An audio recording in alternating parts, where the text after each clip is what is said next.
Hey, I'm Dilong. Hi, I'm Mark, I'm Ben. And I'm Brandon. and this is our Team 5 Stove project. For this project, our team is following our mission statement, which is to design a way for families in poor Southeast Asian countries to easily, safely, and reliably cook food while also being easy to clean and cost effective. From this mission statement and our user needs, we came up with this objectives tree.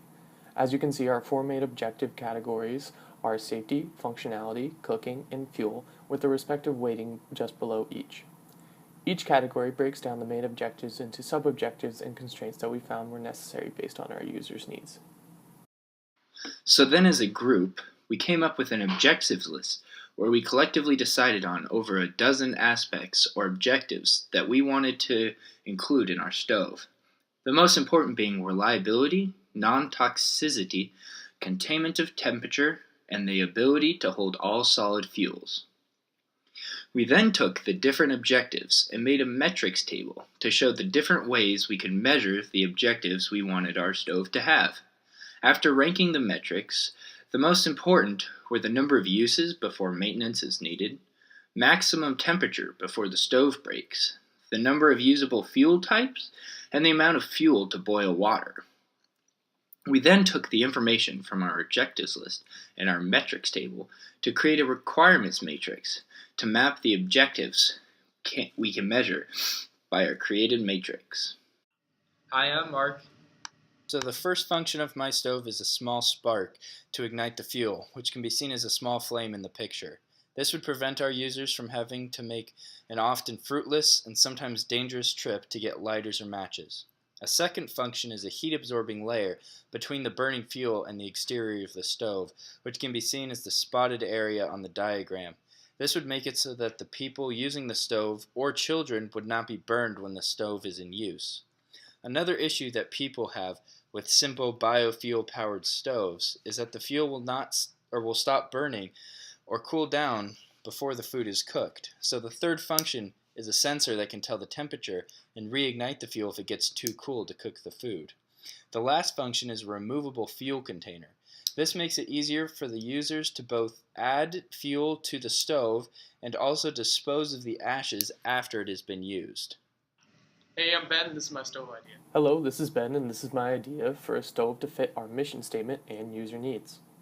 This design is an adapted version of the Uganda two-pot design that has been changed to fit our users' needs specifically. The stove uses solid fuels inside of its burning chamber, shown on the left face, to heat up the air inside the stove. This heated air then follows the path marked by the arrows inside the stove, past the two sunken pots, and out the chimney. This creates a system that efficiently uses fuel and heat to heat up the pots and safely pass the dangerous smoky air past the food and safely out the chimney, away from the user. This design fits into our user's needs for the stove to be cost-effective after initial costs and safe to use. Another user need that this design covers is portability through the wheels that are attached to the front of the stove. Finally, the temperature control user need is covered through the fire at the front of the stove. More solid fuel can be added to increase or decrease the heat or temperature that this stove achieves. Some of the major benefits of this design is that it is a good stove for all major aspects that our user desires. It is a good stove that covers all bases, but none of them especially well. Some drawbacks of this design are things like large size, medium to high cost, and temperature control.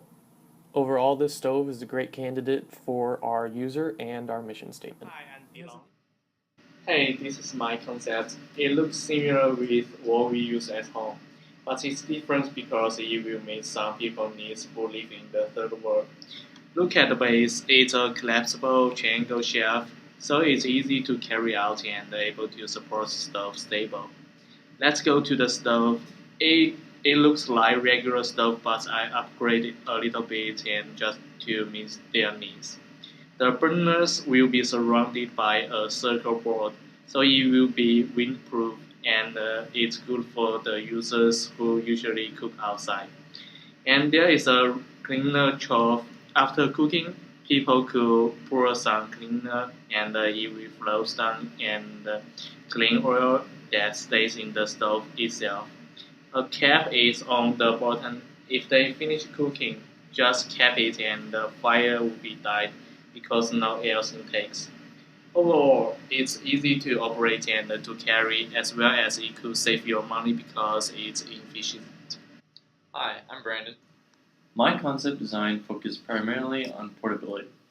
As shown in the drawing, the stove has handles, collapsible legs, as well as a collapsible chimney. This allows the stove to be collapsed down to a simple box, saving space and allowing for easier transportation. As previously mentioned, there's a collapsible chimney. The chimney is a key feature because it moves the smoke and pollution created by the burning fuel away from the user and their food. This greatly helps improve the quality of the health of the user, which was identified as a primary need. The combustion chamber, where the fuel is stored and burned, has a removable center divider, which allows for the two burners to be used at different temperatures depending on the amount of fuel used in each side, thus allowing the user to cook more food at once. People in Southeast Asian countries tend to cook for a larger number of people, which is why I chose to go with the two-burner design.